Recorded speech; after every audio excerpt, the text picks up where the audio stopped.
akong escape on the way going to the Philippine Embassy here in Tel Aviv, Israel. Andun yung Philippine flag. Philippine Embassy ng Tel Aviv, Israel.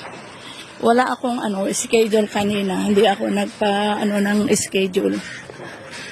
Tumawag ako kung pwede ang walk-in. Sabi nila pwede daw, so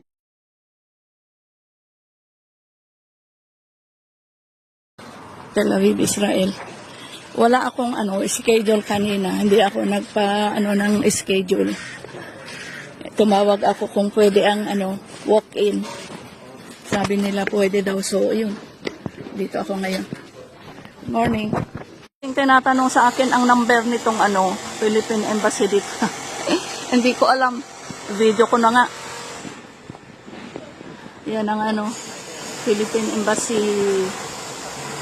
seal ng Tel Aviv, Israel. Ayan. Umiiwasan ko yung sinag ng araw. Yan ang